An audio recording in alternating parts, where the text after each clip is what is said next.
Chers frères et sœurs bien-aimés dans le Seigneur, l'évangile de Saint Marc est dit celui du miracle.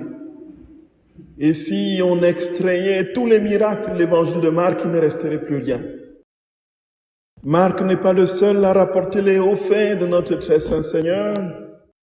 Matthieu et Luc et Jean dans une certaine mesure.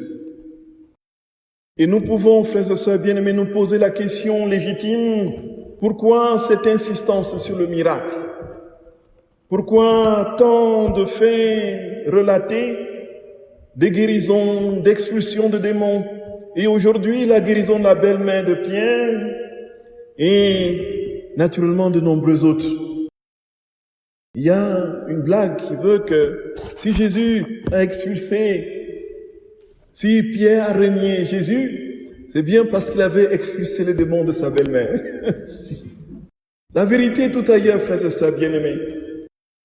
Nous nous posons la question tout simplement parce que c'est au cœur même de la rédemption, au cœur même du mystère de l'amour infini de notre très saint Seigneur Jésus-Christ, qui, sorti de son Père, est venu prendre et assumer totalement et pleinement notre être corporel pour que cet être corporel reçoive les propriétés des corps de gloire, des corps célestes.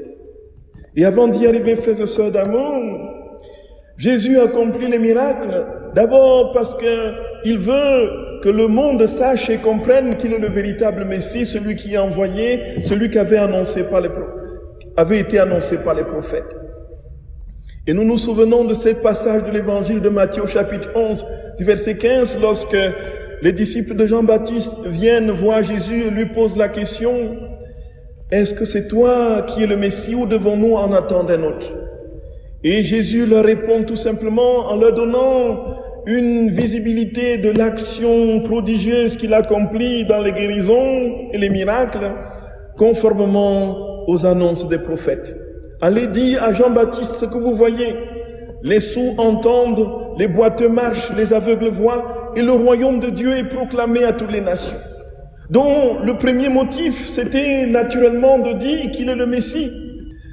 Jésus guérit les malades pour montrer qu'au-delà de ce que l'humain peut concevoir et réaliser en fonction des lois naturelles par sa science médicale, il peut au-delà de tout ou l'outrepasser et guérir surnaturellement les corps du fait qu'il est le Messie puisque Dieu seul est capable de guérir.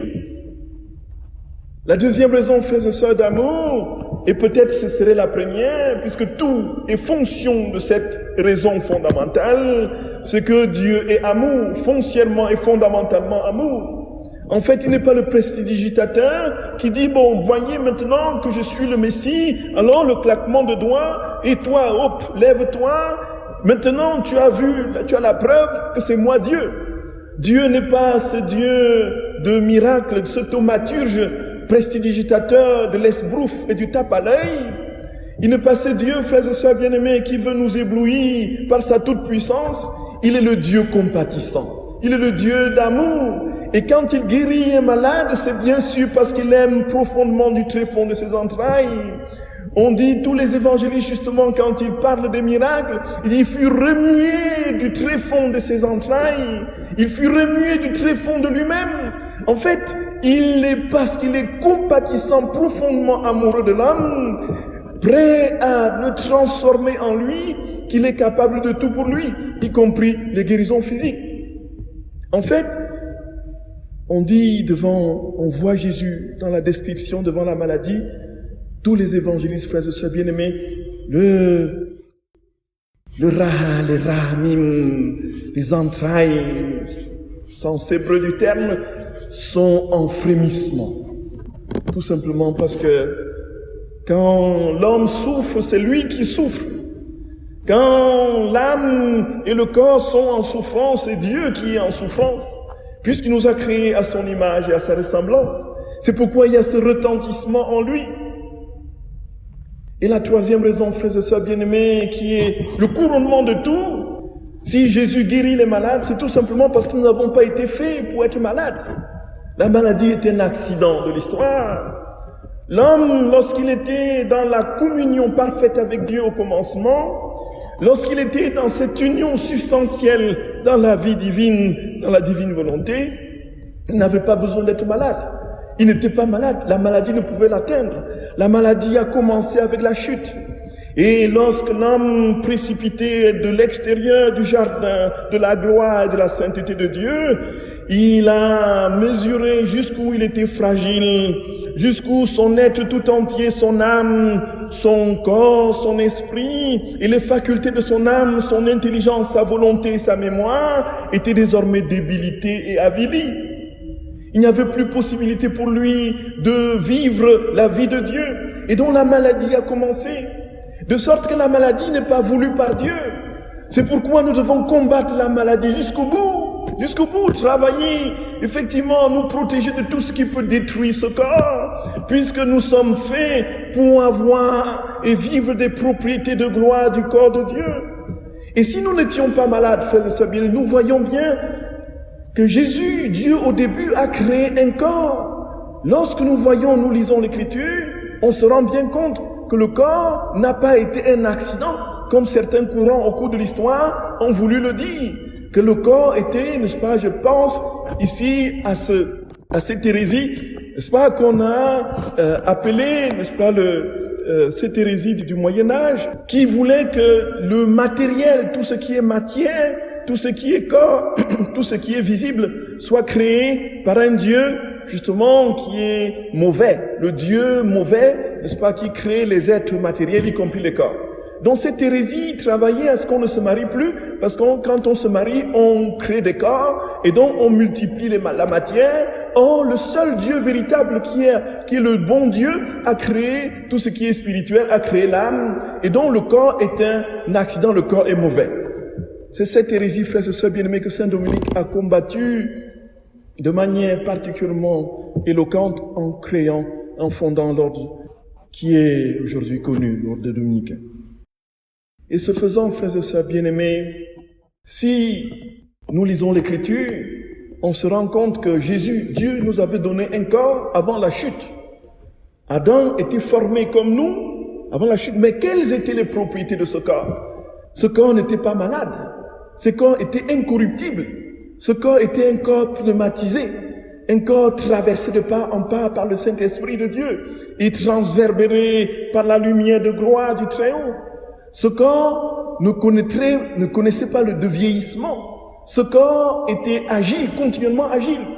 Et c'est pourquoi, frères et sœurs bien-aimés, les saints au ciel attendent la réunion, la réunification avec le corps. Les saints au ciel attendent la résurrection de la chair pour être complets. Les saints au ciel, ils ne sont pas complets. C'est fou! Les saints attendent la résurrection de la chair pour que le corps de gloire leur soit donné pour être associé à leur âme, puisque c'est comme ça que nous avons été créés au début, frères et sœurs bien-aimés. Et nous voyons que ceux des saints qui ont leur corps encore intact ici-bas, ils sont plus de 200 dans l'église, qui ont gardé leur corps en passant par Sainte Bernadette Soubirous, le Saint Curé d'Ars, le Saint Padre Pio, ainsi de suite. Saint Charles Borromée, n'en parlons plus, ils sont très nombreux, Sainte Thérèse Couder, ils ont encore leur corps intact sur cette terre. Et donc, à la résurrection de la chair, la lumière divine de gloire viendra traverser ce corps et ils seront réunis à leur âme qui est au ciel. C'est pourquoi, frères et sœurs bien-aimés, le corps, comme dit Saint Paul dans l'Épître aux Corinthiens au chapitre 6, est le temple du Saint-Esprit. Nous ne devons pas faire souffrir ce corps, nous ne devons pas l'avilir. Et c'est pourquoi nous prions de tout notre cœur pour les malades. Et ce corps donc de gloire a les 4 propriétés de l'immutabilité, de l'agilité, du corps pneumatique et naturellement d'un corps dans une constante et continuelle jeunesse. On dit de la Vierge Marie qu'elle a vécu 50 ans passés, selon la tradition, ce qu'elle révèle. Et certains disent même c'est 70 ans. C'est pas, mais elle avait l'apparence d'un corps d'une jeune femme de 30 ans. Et au ciel, nous serons tous jeunes. Voyez, il n'y aura plus de rides, il n'y aura plus de, voyez, il n'y aura plus d'arthrose. Voyez, tout cela sera fini. nous serons revêtus de notre corps de gloire. Ce qui veut dire, frères et sœurs bien-aimés, que c'est avec confiance et foi que nous prions de tout notre cœur pour que nos malades guérissent. Parce que c'est la volonté du Seigneur qu'ils soient en santé. Et s'il ne veut pas les guérir, qu'il leur donne la patience dans l'épreuve et qu'il leur donne le courage de continuer à croire que Dieu les aime en dépit de leur souffrance. Et c'est le sens du sacrement des malades, frères et sœurs bien-aimés, que nous allons administrer tout à l'heure. Et nous allons, comme d'habitude, comme les années dernières, avancer. Et naturellement, compte tenu de la situation sanitaire, marquer justement la distance, comme pour la communion. Et puis nous aurons un servant d'autel qui va désinfecter justement les mains. Et puis vous prendrez soin de désinfecter vos mains totalement jusqu'au poignet.